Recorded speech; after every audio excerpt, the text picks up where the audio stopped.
ਵਾਹਿਗੁਰੂ ਜੀ ਕਾ ਖਾਲਸਾ ਵਾਹਿਗੁਰੂ ਜੀ ਕੀ ਫਤਿਹ। ਮੈਂ ਤੁਹਾਡੀ ਹੋਸਟ ਨੀਲਮ ਕੌਰ ਤੇ ਮੈਂ TV 84 ਦੇ ਸਾਰੇ ਦਰਸ਼ਕਾਂ ਦਾ ਹਾਰਦਿਕ ਸਵਾਗਤ ਕਰਦੀ ਹਾਂ ਪ੍ਰੋਗਰਾਮ ਸੱਚੋ ਸੱਚ ਵਿੱਚ। ਰੋਜ਼ਾਨਾ ਦੀ ਤਰ੍ਹਾਂ ਤੁਹਾਡੇ ਤੇ ਸਾਡੇ ਹਰਮਨ ਪਿਆਰੇ ਡਾਕਟਰ ਅਮਨਜੀਤ ਸਿੰਘ ਮੇਰੇ ਨਾਲ ਬੈਠੇ ਹੋਏ ਨੇ। ਆਓ ਨਾਲ ਮਿਲ ਕੇ ਪ੍ਰੋਗਰਾਮ ਸ਼ੁਰੂ ਕਰਦੇ ਹਾਂ। ਜੀ ਡਾਕਟਰ ਸਾਹਿਬ, welcome to our show. Thank ਜੀ ਡਾਕਟਰ ਸਾਹਿਬ, ਅੱਜ 6 ਜੂਨ 2014 24 ਜੇਠ ਨਾਨਕਸ਼ਾਹੀ ਸੰਮਤ 546 ਦਾ ਦਿਨ ਹੈ ਤੇ ਤੁਸੀਂ ਸਾਡੇ ਦਰਸ਼ਕਾਂ ਨੂੰ ਦੱਸੋ ਅੱਜ ਦਾ ਮੁੱਦਾ ਕੀ ਹੈ।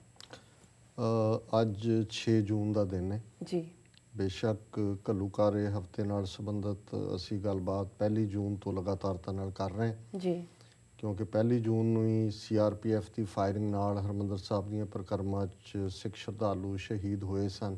ਜੀ ਤੇ ਫਿਰ 2 ਜੂਨ ਤੱਕ ਪਹੁੰਚਦੇ ਹਾਂ ਪੰਜਾਬ ਦੇ ਵਿੱਚ ਲਗਭਗ 2 ਲੱਖ ਦੇ ਕਰੀਬ ਫੌਜ, ਜਿਨ੍ਹਾਂ ਨੇ ਪਾਕਿਸਤਾਨ ਨਾਲ ਲੱਗਦਾ ਬਾਰਡਰ ਵੀ ਸੀਲ ਕੀਤਾ ਸੀ ਤੇ ਪੰਜਾਬ ਦੇ 12,000 ਤੋਂ ਜ਼ਿਆਦਾ ਕੁਛ ਪਿੰਡਾਂ ਦੇ ਵਿੱਚ ਉਹਨਾਂ ਨੇ ਪੂਰਾ ਕੰਟਰੋਲ ਕਰ ਲਿਆ ਸੀ।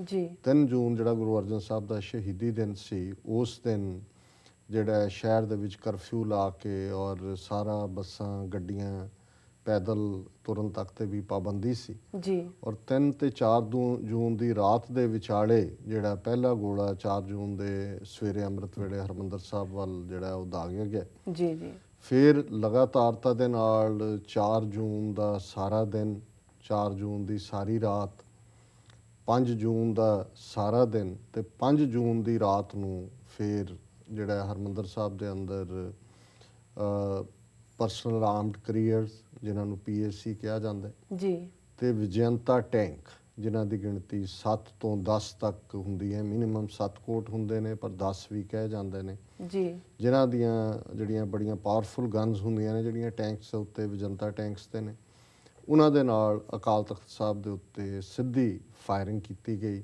ਔਰ ਉਸ ਦੇ ਵਿੱਚ ਜਿਹੜਾ ਉਹਦੇ ਮੇਨ ਸਟਰਕਚਰ ਨੂੰ ਨੁਕਸਾਨ ਪਹੁੰਚਾਇਆ ਗਿਆ। ਬਾਕੀ ਵੀ ਜੋ ਜ਼ਹਿਰੀਲੀ ਗੈਸ ਦੀ ਵਰਤੋਂ ਔਰ ਬਾਕੀ ਜਿਹੜਾ ਕਿ ਪਿਛਲੇ 3 ਦਿਨਾਂ ਤੋਂ ਲਗਾਤਾਰਤਾ ਨਾਲ ਚੱਲ ਰਿਹਾ ਸੀ, ਉਹ ਜਾਰੀ ਰਿਹਾ। ਤੇ 6 ਜੂਨ ਦੀ ਸਵੇਰ ਨੂੰ ਫਿਰ ਸੰਤ ਜਰਨੈਲ ਸਿੰਘ ਜੀ ਖਾਲਸਾ ਪਿੰਡਰਾਂ ਵਾਲੇ, ਭਾਈ ਅਮਰੀਕ ਸਿੰਘ ਤੇ ਉਹਨਾਂ ਦੇ ਨਾਲ ਜਿਹੜੇ ਕੁਝ ਸਿੰਘ ਬਚੇ ਸਨ, ਜਿਹੜੇ ਲਗਭਗ 72 ਘੰਟੇ ਰੈਜ਼ਿਸਟ ਕਰਦੇ ਰਹੇ, ਉਹਨਾਂ ਨੇ ਅਕਾਲ ਤਖਤ ਸਾਹਿਬ ਦੇ ਅੰਦਰ ਅਰਦਾਸਾ ਸੋਧਿਆ ਕਿ ਵੀ ਹੁਣ ਉਹਨਾਂ ਦੇ ਕੋਲ ਅਸਲਾ ਵੀ ਮੁੱਕ ਚੁੱਕਾ ਸੀ, ਅੰਦਰ ਫੌਜ ਵੀ ਪੂਰੀ ਆਈ ਸੀ ਜੋ ਮੁਕਾਬਲਾ ਕਰ ਸਕਦੇ ਸੀ। 72 ਘੰਟੇ ਉਹਨਾਂ ਨੇ ਮੁਕਾਬਲਾ ਕੀਤਾ ਤੇ ਅਰਦਾਸਾ ਸੋਧਣ ਤੋਂ ਬਾਅਦ ਉਹ ਬਾਣੀ ਦੇ ਸ਼ਬਦ ਪੜ੍ਹਦੇ ਉੱਚੀ ਉੱਚੀ ਜਿਹੜੇ ਨੇ ਉਹ ਬਾਹਰ ਨਿਕਲੇ। ਔਰ ਜਿਵੇਂ ਕੁਛ ਆਈ ਵਿਟਨੈਸ ਅਕਾਊਂਟ ਨੇ ਜਾਂ ਕੁਛ ਫੌਜੀ ਅਕਾਊਂਟ ਵੀ ਇਸ ਕਿਸਮ ਦਾ ਪ੍ਰਾਈਵੇਟਲੀ ਆਏ ਜੀ ਕਿ ਉਹਨਾਂ ਨੇ ਗੋਲੀਆਂ ਚਲਾਈਆਂ ਔਰ ਉਹਨਾਂ ਨੂੰ ਜਿਹੜਾ ਉੱਥੇ ਇੱਕ ਨਿਸ਼ਾਨ ਸਾਹਿਬ ਦੇ ਨੇੜੇ, ਕਿਉਂਕਿ ਜਦੋਂ ਅਸੀਂ ਝੰਡੇ ਬੁੰਗੇ ਦੇ ਨਿਸ਼ਾਨ ਸਾਹਿਬ ਦੇਖਦੇ ਹਾਂ, 2 ਨਿਸ਼ਾਨ ਸਾਹਿਬ ਅਕਾਲ ਤਖਤ ਸਾਹਿਬ ਤੋਂ ਔਰ ਦਰਸ਼ਨੀ ਡੋਲੀ ਦੇ ਵਿਚਕਾਰ, ਉੱਥੇ ਜਿਹੜੇ ਨੇ ਸੰਤ ਪਿੰਡਰਾਂ ਵਾਲੇ ਔਰ ਭਾਈ ਅਮਰੀਕ ਸਿੰਘ, ਉਹਨਾਂ ਦੀ ਸ਼ਹਾਦਤ ਹੁੰਦੀ ਹੈ। ਜੀ ਭਾਈ ਠਾਰਾ ਸਿੰਘ ਪਹਿਲਾਂ ਸ਼ਹੀਦ ਹੋ ਚੁੱਕੇ ਸਨ, ਜਨਰਲ ਸੁਬੇਗ ਸਿੰਘ ਵੀ ਪ੍ਰੀਵੀਅਸ ਈਵਨਿੰਗ ਸ਼ਹੀਦ ਹੋ ਚੁੱਕੇ ਸੀ। ਜੀ ਸੋ ਇਹੀ 6 ਜੂਨ ਦੀ ਸਵੇਰ ਹੈ ਜਿਸ ਨੂੰ ਸੰਤ ਜਰਨੈਲ ਸਿੰਘ ਜੀ ਖਾਲਸਾ ਪਿੰਡਰਾਂ ਵਾਲਿਆਂ ਦੇ ਸ਼ਹੀਦੀ ਦਿਨ ਦੇ ਤੌਰ ਤੇ ਪੰਥ ਨੇ ਐਲਾਨਿਆ। ਨਾਨਕਸ਼ਾਹੀ ਕੈਲੰਡਰ 'ਚ ਵੀ ਇਸ ਨੂੰ ਮਾਨਤਾ ਹਾਸਲ ਹੈ। ਜੀ ਔਰ ਈਵਨ ਇੰਡੀਅਨ ਮੀਡੀਆ ਨੇ ਵੀ ਜਿਹੜੀ ਖਬਰ ਹੈ ਉਹ 6 ਜੂਨ ਦੁਪਹਿਰ ਦੇ ਨੇੜੇ ਤੇੜੇ ਖਬਰ ਦਿੱਤੀ। ਹਾਲਾਂਕਿ ਪਹਿਲਾਂ ਕਿਹਾ ਗਿਆ ਕਿ ਜੀ ਪਿੰਡਰਾਂ ਵਾਲੇ ਔਰ ਉਹਨਾਂ ਦੇ ਸਾਥੀਆਂ ਦੀਆਂ ਲਾਸ਼ਾਂ ਤਹਿਖਾਨੇ 'ਚੋਂ ਮਿਲੀਆਂ।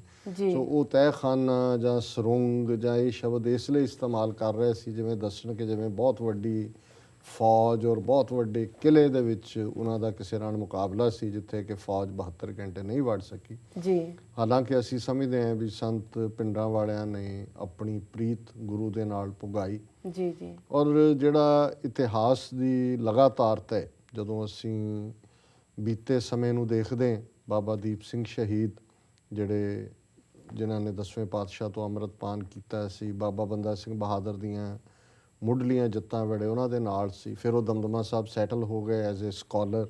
ਜੀ ਤਲਵਾਰ ਉਹਨਾਂ ਨੇ ਮਿਆਨ ਦੇ ਵਿੱਚ ਪਾਈ, ਪੈਨ ਫੜਿਆ, ਗੁਰਮਤਿ ਦੀ ਸਿੱਖਿਆ, ਕਥਾ ਔਰ 4 ਗੁਰੂ ਗ੍ਰੰਥ ਸਾਹਿਬ ਦੇ ਸਰੂਪ ਜਿਹੜੇ ਨੇ ਉਹ ਹੱਥੀਂ ਲਿਖ ਕੇ 4 ਤਖਤ ਸਾਹਿਬਾਨ 'ਤੇ ਭੇਜੇ।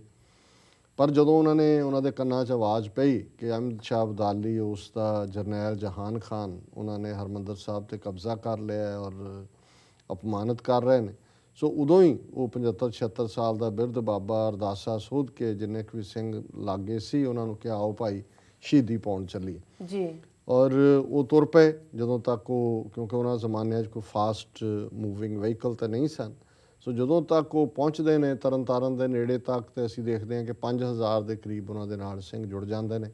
ਫਿਰ ਅਸੀਂ ਇਤਿਹਾਸ ਤੋਂ ਵਾਕਿਫ ਹਾਂ ਕਿ ਕਿਵੇਂ ਉਹ ਜ਼ਮੀਨ ਦੇ ਉੱਤੇ ਖੰਡੇ ਦੇ ਨਾਲ ਲੀਹ ਖਿੱਚਦੇ ਨੇ ਕਿ ਆਓ ਭਾਈ, ਜਿਨ੍ਹਾਂ ਨੇ ਸ਼ਹੀਦੀ ਪਾਉਣੀ ਆ ਉਹ ਇੱਧਰ ਆਓ, ਤੇ ਜਿਨ੍ਹਾਂ ਨੂੰ ਜਾਨਾਂ ਪਿਆਰੀਆਂ ਨੇ ਉੱਧਰ ਜਾਓ। ਜੀ ਜੀ। ਸੋ ਸਿੱਖ ਸਕਾਲਰ ਗੁਰਤੇਜ ਸਿੰਘ, ਉਹਨਾਂ ਦਾ ਇੱਕ ਵਾਰ ਇੱਕ ਲੇਖ ਕਿਤੇ ਆਇਆ ਵੀ ਸੀ। ਉਹਨਾਂ ਨੇ ਕਿਹਾ ਕਿ ਵੀ ਅਕਸਰ ਜਦੋਂ ਵੀ ਉਹ ਸੰਤ ਪਿੰਡਾਂ ਵਾਲਿਆਂ ਨੂੰ ਮਿਲਦੇ ਸੀ ਤੇ ਸ਼ਹਾਦਤ ਦੀ ਗੱਲ ਕਰਦਿਆਂ ਉਹ ਇਸ ਸਾਰੇ ਨੂੰ ਹੀ ਸੀ ਕਿ ਵੀ ਕਿਵੇਂ ਬਾਬਾ ਦੀਪ ਸਿੰਘ ਸ਼ਹੀਦ, ਉਹਨਾਂ ਨੇ ਆ ਕੇ ਇੱਥੇ ਸ਼ਹੀਦੀ ਪਾਈ। ਅੱਜ ਵੀ ਜਦੋਂ ਅਸੀਂ ਹਰਿਮੰਦਰ ਸਾਹਿਬ ਦੀਆਂ ਪਰਿਕਰਮਾ 'ਚ ਜਾਂਦੇ ਤੇ ਬੁੰਗਾ ਬਾਬਾ ਦੀਪ ਸਿੰਘ ਸ਼ਹੀਦ ਪਰਿਕਰਮਾ ਦੇ ਉੱਤੇ ਵੀ ਇੱਕ ਚੌਰਸ ਨਿਸ਼ਾਨ ਹੁੰਦਾ ਹੈ, ਔਰ ਅਸੀਂ ਉਹਨਾਂ ਦਾ ਸੀਸ ਤਲੀ ਤੇ ਰੱਖ ਕੇ ਜੂਝਣ ਵਾਲਾ ਜਿਹੜਾ ਵੀਰਤਾ ਭਰਿਆ ਕਾਰਨਾਮਾ ਹੈ ਉਸ ਨੂੰ ਯਾਦ ਕਰਦੇ। ਇਸੇ ਤਰ੍ਹਾਂ ਅਕਾਲ ਤਖਤ ਸਾਹਿਬ ਦੇ ਬਿਲਕੁਲ ਪਿੱਛੇ ਹੁੰਦਾ ਸੀ, ਹੁਣ ਤਾਂ ਉਹਨੂੰ ਪਰਿਕਰਮਾ ਦੇ ਨਾਲ ਹੀ ਜੋੜ ਦਿੱਤਾ ਗਿਆ, ਬੁੰਗਾ ਬਾਬਾ ਗੁਰਬਖਸ਼ ਸਿੰਘ। ਬਾਬਾ ਗੁਰਬਖਸ਼ ਸਿੰਘ ਵੀ ਉਹ ਯੋਧੇ ਸਨ ਜਿਹੜੇ 30 ਸਿੰਘਾਂ ਦੇ ਨਾਲ ਜਦੋਂ ਅਬਦਾਲੀ ਦੀ ਫੌਜ ਨੇ ਧਾਵਾ ਬੋਲਿਆ ਤੇ ਉਹਨਾਂ ਨੇ ਜੂਝ ਕੇ ਸ਼ਹੀਦੀ ਪਾਈ ਸੀ। ਸੋ ਮੈਂ ਸਮਝਦਾ ਵੀ ਇਤਿਹਾਸ ਦੇ ਉਹਨਾਂ ਦੋ ਬੁੰਗਿਆਂ ਦੇ ਨਾਲ, ਸ਼ਹੀਦ ਬਾਬਾ ਦੀਪ ਸਿੰਘ ਔਰ ਸ਼ਹੀਦ ਬਾਬਾ ਗੁਰਬਖਸ਼ ਸਿੰਘ, ਸੰਤ ਬਾਬਾ ਜਰਨੈਲ ਸਿੰਘ ਖਾਲਸਾ ਪਿੰਡਰਾਂ ਵਾਲਿਆਂ ਦੀ ਯਾਦ 'ਚ ਵੀ ਜਿਹੜੀ ਹੁਣ ਸ਼ਹੀਦੀ ਯਾਦਗਾਰ ਮੁਕੰਮਲ ਹੋਈ ਹੈ ਗੁਰਦੁਆਰਾ ਸਾਹਿਬ ਦੇ ਰੂਪ 'ਚ ਜੀ, ਇਹ ਇਸ ਗੱਲ ਦੀ ਯਾਦ ਦਹਾਨੀ ਕਰਵਾਉਂਦੀ ਹੈ ਕਿ ਮੀਰੀ ਪੀਰੀ ਦਾ ਇਹ ਤਖਤ ਦਿੱਲੀ ਤਖਤ ਤੋਂ 2 ਫੁੱਟ ਉੱਚਾ ਹੈ। ਇੱਥੇ ਜਿਸ ਵੀ ਹਕੂਮਤ ਨੇ, ਉਹ ਅਬਦਾਲੀ ਹੋਏ, ਉਹ ਮੱਸਾ ਰੰਗੜ ਹੋਏ, ਉਹ ਇੰਦਰਾ ਗਾਂਧੀ ਹੋਏ, ਵੈਦਿਆ ਹੋਏ, ਕਿਸੇ ਨੇ ਵੀ ਇਸ ਨੂੰ ਟਾਰਗੇਟ ਕਰਨ ਦੀ ਕੋਸ਼ਿਸ਼ ਕੀਤੀ ਹੈ ਤੇ ਫਿਰ ਖਾਲਸਾਈ ਪਰੰਪਰਾਵਾਂ ਦੇ ਮੁਤਾਬਕ ਸਿੰਘਾਂ ਨੇ ਜੂਝ ਕੇ ਸ਼ਹੀਦੀ ਪਾਈ। ਬੇਸ਼ੱਕ ਸੰਤ ਪਿੰਡਾਂ ਵਾਲਿਆਂ ਨੂੰ ਬਦਨਾਮ ਕਰਨ ਦੇ ਲਈ ਹਕੂਮਤ ਨੇ ਉਸ ਜ਼ਮਾਨੇ 'ਚ ਵੀ 1980ਵਿਆਂ ਤੋਂ ਉਹਨਾਂ ਦੇ ਲਈ ਜਿਸ ਕਿਸਮ ਦਾ ਮੀਡੀਆ ਨੈਗੇਟਿਵ ਪ੍ਰੋਪੇਗੈਂਡਾ ਕੀਤਾ, ਇਵੇਂ ਪ੍ਰਭਾਵ ਦਿੱਤਾ ਗਿਆ ਕਿ ਜਿਵੇਂ ਉਹ ਬੜੇ ਖੂੰਖਾਰ ਦੈਂਤ, ਕੋਈ ਹਿੰਦੂਆਂ ਦੇ ਖੂਨ ਦੇ ਪਿਆਸੇ ਔਰ ਚਾਰੇ ਪਾਸੇ ਕਤਲੋਗਾਰਦ ਕਰਨ ਵਾਲੇ ਹੋਣ। ਲੇਕਿਨ ਜਿਹੜੇ ਇਤਿਹਾਸ ਦੇ ਇਹ ਫੈਕਟ ਨੇ ਕਿ ਕਿਵੇਂ ਗੁਰੂ ਨਾਨਕ ਨਿਵਾਸ ਜਦੋਂ ਉਹਨਾਂ ਦਾ ਟਿਕਾਣਾ ਸੀ, ਕਿ ਕਿਵੇਂ ਕੁਛ ਹਿੰਦੂ ਬੀਬੀਆਂ ਵੀ ਜਿਨ੍ਹਾਂ ਨੂੰ ਉਹਨਾਂ ਦੇ ਸਹੁਰੇ ਦਾਜ ਕਰਕੇ ਤੰਗ ਕਰਦੇ ਸੀ, ਹੋਰ ਤਕਲੀਫ ਦਿੰਦੇ ਸੀ, ਉਹ ਵੀ ਆ ਕੇ ਫਰਿਆਦ ਕਰਦੀਆਂ ਸੀ ਔਰ ਸੰਤ ਉਹਨਾਂ ਨੂੰ ਧੀ ਬਣਾ ਕੇ ਫਿਰ ਉਹਨਾਂ ਦੇ ਸਹੁਰਿਆਂ ਨੂੰ ਸੱਦਦੇ ਸੀ ਕਿ ਭਾਈ ਇਹ ਮੇਰੀ ਧੀ ਹੈ ਤੇ ਤੁਹਾਨੂੰ ਜੋ ਚਾਹੀਦਾ ਹੈ ਦੱਸੋ, ਕੀ ਚਾਹੀਦਾ ਤੁਹਾਨੂੰ, ਪਰ ਤੁਸੀਂ ਇਸ ਵੱਲ ਦੇਖਿਓ ਵੀ ਨਾ ਕਦੇ ਮੁੜ ਕੇ ਜੀ। ਇਸੇ ਤਰ੍ਹਾਂ ਅਸੀਂ ਭਾਈ ਅਮਰੀਕ ਸਿੰਘ ਹੋਰਾਂ ਬਾਰੇ ਦੇਖਦੇ ਹਾਂ ਕਿ ਜਦੋਂ ਗੁਰਦਾਸਪੁਰ ਜੇਲ੍ਹ 'ਚ ਰਹੇ, ਉੱਥੇ ਜਿਹੜੇ ਹਿੰਦੂ ਸਨ ਕੈਦੀ, ਮੰਦਰ ਨਹੀਂ ਸੀ, ਸੋ ਉਹਨਾਂ ਨੇ ਕੋਲੋਂ ਪੈਸੇ ਦੇ ਕੇ ਬਾਕੀ ਸਿੱਖਾਂ ਤੋਂ ਇਕੱਠੇ ਕਰਕੇ ਜੇਲ੍ਹ 'ਚ ਮੰਦਰ ਬਣਾ ਕੇ ਦਿੱਤਾ। ਸੋ ਮੈਂ ਸਮਝਦਾ ਵੀ ਕਈ ਵਾਰ ਇਹ ਜਿਹੜੇ ਇਤਿਹਾਸ ਦੇ ਨਾਇਕ ਹੁੰਦੇ ਨੇ, ਉਹਨਾਂ ਨੂੰ ਹਕੂਮਤਾਂ ਆਪਣੇ ਬੜੇ ਸਵਾਰਥ ਦੇ ਲਈ ਕਿਸੇ ਹੋਰ ਰੰਗ ਦੇ ਵਿੱਚ ਪੋਰਟਰੇ ਕਰਦੇ ਨੇ। ਇਹਦੇ 'ਚ ਕੋਈ ਸ਼ੱਕ ਨਹੀਂ ਹੈ ਕਿ ਪਿੰਡਰਾਂ ਵਾਲੇ ਇੱਕ ਬੜੇ ਸਚਿਆਰੇ, ਨਿਰਭੈ, ਸਿੱਧੀ ਗੱਲ ਕਰਨ ਵਾਲੇ, ਉਹ ਕੋਈ ਦੁਨਿਆਵੀ ਉਸ ਕਿਸਮ ਦੇ ਪੋਲੀਟੀਸ਼ੀਅਨ ਨਹੀਂ ਸਨ ਕਿ ਤੁਹਾਡੀ ਮੂੰਹ 'ਤੇ ਹੋਰ ਹੈ, ਦਿਲ 'ਚ ਹੋਰ ਹੈ। ਔਰ ਜਿਹੜੀਆਂ ਕਈ ਵਾਰੀ ਸਟੇਟਮੈਂਟਸ ਵੀ ਉਹਨਾਂ ਨੂੰ ਐਟਰੀਬਿਊਟ ਕੀਤੀਆਂ ਜਾਂਦੀਆਂ ਨੇ ਕਿ ਜੀ ਇੱਕ ਦੇ ਸਿੱਖ ਦੇ ਹਿੱਸੇ 35-35 ਆਉਂਦੇ ਨੇ ਜਾਂ ਦੂਸਰਾ ਹੁੰਦਾ, ਕਦੇ ਵੀ ਜਿਹੜੇ ਇਸ ਕਿਸਮ ਦੀਆਂ ਗੱਲਾਂ ਕਰਨ ਵਾਲੇ ਨੇ ਉਹ ਕੌਨਟੈਕਸਟ ਨਹੀਂ ਦੇਖਦੇ ਕਿ ਜਿਸ ਕੌਨਟੈਕਸਟ ਦੇ ਵਿੱਚ ਉਹ ਬਿਆਨ ਦਿੱਤਾ ਗਿਆ ਹੁੰਦਾ। ਕਿਉਂਕਿ ਇੰਦਰਾ ਗਾਂਧੀ ਨੇ ਧਮਕੀ ਦਿੱਤੀ ਸੀ ਕਿ ਜੀ ਅਕਾਲੀ ਇੱਥੇ ਜਿਹੜੇ ਨੇ ਉਹ ਮੋਰਚਾ ਲਾ ਰਹੇ ਨੇ, ਉਹ ਇਹ ਭੁੱਲ ਜਾਂਦੇ ਨੇ ਕਿ ਸਿੱਖ ਬਾਹਰਲੇ ਸੂਬਿਆਂ 'ਚ ਵੀ ਰਹਿੰਦੇ ਨੇ। ਹੁਣ ਉਹ ਧਮਕੀ ਦੇਣਾ ਚਾਹੁੰਦੀ ਸੀ ਕਿ ਵੀ ਅਸੀਂ ਬਾਹਰਲੇ ਸਿੱਖਾਂ ਨੂੰ ਮਾਰ ਦਿਆਂਗੇ। ਉਹਦੇ ਜਵਾਬ 'ਚ ਫਿਰ ਸੰਤਾਂ ਨੇ ਆਪਣੀ ਜਿਹੜੀ 1.25 ਲੱਖ ਦੀ ਖਾਲਸੇ ਦੀ ਸਪਿਰਿਟ ਹੈ ਉਸ ਦੀ ਗੱਲ ਕੀਤੀ ਸੀ।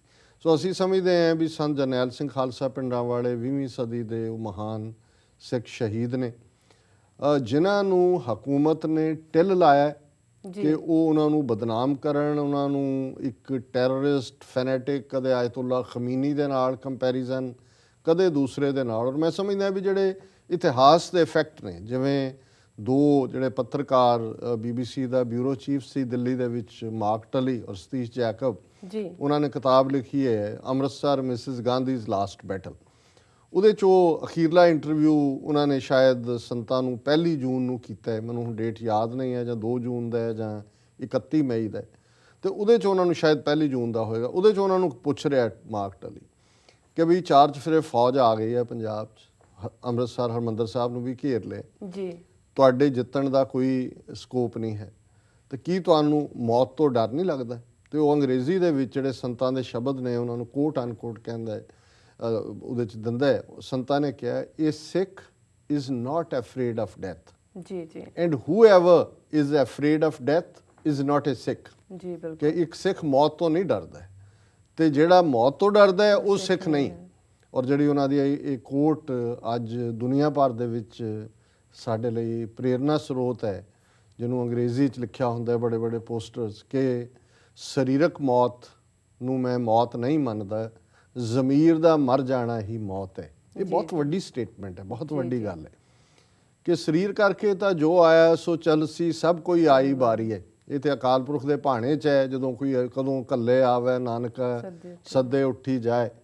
ਪਰ ਮੌਤ ਇਹ ਨਹੀਂ ਹੈ, ਜਿਵੇਂ ਉਹ ਤਾਂ ਕਬੀਰ ਸਾਹਿਬ ਦਾ ਅਸੀਂ ਕੱਲ ਵੀ ਕਰ ਰਹੇ ਸੀ ਕਿ ਮੌਤ ਉਹ ਹੈ ਕਿ ਕਬੀਰ ਜਿਸ ਮਰਨੇ ਤੇ ਜਗ ਡਰੇ, ਮੇਰੇ ਮਨ ਆਨੰਦ ਮਰਨੇ ਹੀ ਤੇ ਪਾਈ ਹੈ ਪੂਰਨ ਪਰਮਾਨੰਦ। ਮੌਤ ਹੈ ਜ਼ਮੀਰ ਦਾ ਮਰ ਜਾਣਾ। ਜੇ ਜੀਵੈ ਪਤ ਲੱਥੀ ਜਾਏ, ਸਭ ਹਰਾਮ ਜੇਤਾ ਕਿਛ ਖਾਏ। ਕਿ ਜਿਹੜੇ ਲੋਕ ਪੱਤ ਲੁਹਾ ਕੇ ਜਿਉਂਦੇ ਨੇ, ਜਿਹੜੀਆਂ ਕੌਮਾਂ ਡਿਸਆਨਰ ਹੋ ਕੇ ਜਿਉਂਦੀਆਂ ਨੇ, ਉਹ ਨੇ ਜਿਨ੍ਹਾਂ ਨੂੰ ਤੁਸੀਂ ਹਰਾਮਖੋਰ ਕਹੋਗੇ।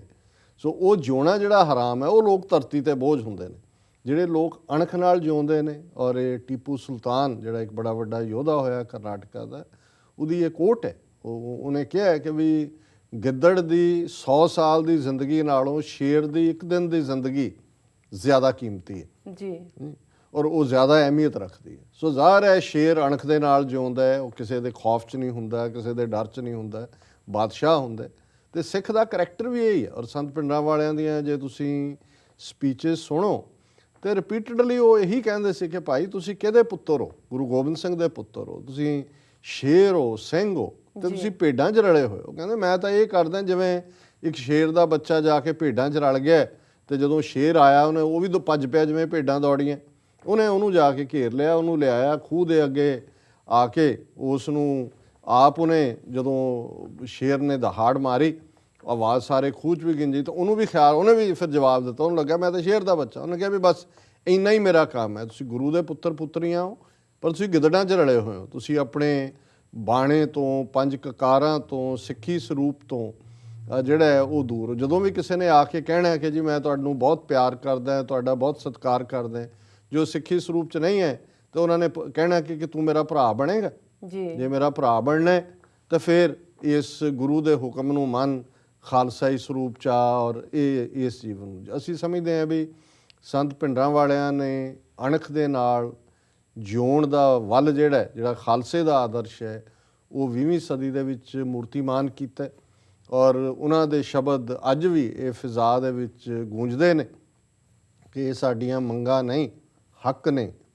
ਮੰਗਾਂ ਮੰਗੀਆਂ ਜਾਂਦੀਆਂ ਨੇ, ਹੱਕ ਲਏ ਜਾਂਦੇ ਨੇ। ਜੀ ਜੀ। ਔਰ ਜਦੋਂ ਵੀ ਕਿਸੇ ਬੇਗੁਨਾਹ ਦਾ ਕਿਤੇ ਵੀ ਖੂਨ ਡੁੱਲਿਆ, ਉਹਨਾਂ ਨੇ ਕੰਡੈਮ ਕੀਤਾ।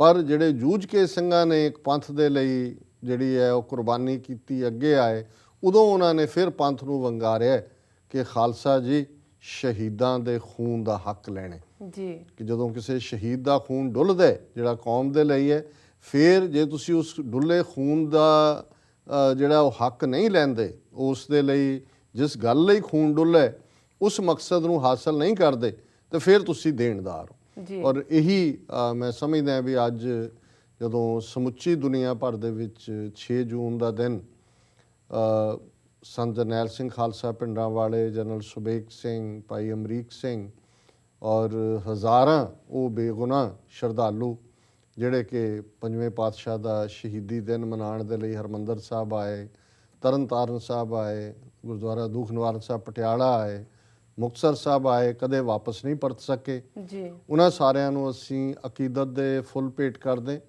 ਔਰ ਇਸ ਨਿਸ਼ਚੇ ਨੂੰ ਦੁਹਰਾਉਂਦੇ ਵੀ ਹਾਂ ਕਿ ਸਾਡੀ ਡੈਸਟਨੀ ਖਾਲਿਸਤਾਨ, ਕੌਮੀ ਘਰ, ਇਹ ਵੀ ਸੰਤ ਪਿੰਡਰਾਂ ਵਾਲਿਆਂ ਦੇ ਸ਼ਬਦ ਨੇ ਕਿ ਜਿਸ ਦਿਨ ਹਿੰਦੁਸਤਾਨ ਦੀ ਫੌਜ ਦੇ ਪੈਰ ਹਰਿਮੰਦਰ ਸਾਹਿਬ ਦੀ ਹਦੂਦ 'ਚ ਪਏ, ਖਾਲਿਸਤਾਨ ਦੀ ਨੀਂਹ ਰੱਖੀ ਜਾਵੇਗੀ। ਉਹਨਾਂ ਨੇ ਅਨੰਦਪੁਰ ਦੇ ਮਤੇ ਲਈ ਅਰਦਾਸ ਕੀਤੀ ਸੀ, ਪਰ ਆਲਰੇਡੀ ਉਹਨਾਂ ਨੇ ਵਾਰਨ ਕਰ ਦਿੱਤਾ ਸੀ ਕਿ ਵੀ ਜੇ ਤੁਹਾਡੀ ਫੌਜ ਨੇ ਦਰਬਾਰ ਸਾਹਿਬ ਦੀ ਪਵਿੱਤਰਤਾ ਨੂੰ ਭੰਗ ਕੀਤਾ ਤੇ ਫਿਰ ਸਾਡੇ ਲਈ ਖਾਲਿਸਤਾਨ ਤੋਂ ਬਿਨਾਂ ਕੋਈ ਰਸਤਾ ਨਹੀਂ ਹੋਵੇਗਾ। ਅਸੀਂ ਸਮਝਦੇ ਹਾਂ ਕਿ ਉਹਨਾਂ ਵੱਲੋਂ ਦਰਸਾਏ ਇਸ ਰਸਤੇ 'ਤੇ ਤੁਰਦੇ ਹਾਂ ਲੱਖ 1.5 ਲੱਖ ਸ਼ਹੀਦੀਆਂ ਹੋਈਆਂ ਨੇ।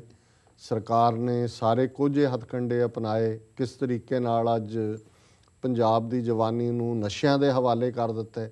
ਜਿਹੜਾ ਕੰਮ ਉਹ ਜ਼ੁਲਮ ਦੇ ਨਾਲ, ਨਸਲਕੁਸ਼ੀ ਕਰਕੇ, ਝੂਠੇ ਪੁਲਿਸ ਮੁਕਾਬਲਿਆਂ ਦੇ ਨਾਲ, ਬਲੈਕ ਕੈਟਾਂ ਖੜੀਆਂ ਕਰਕੇ, ਆਪ ਹੀ ਹਿੰਸਕ ਮਾਹੌਲ ਕ੍ਰੀਏਟ ਕਰਕੇ ਨਹੀਂ ਕਰ ਸਕੇ, ਅੱਜ ਉਹ ਕਾਫੀ ਹੱਦ ਤੱਕ ਸਫਲ ਨੇ।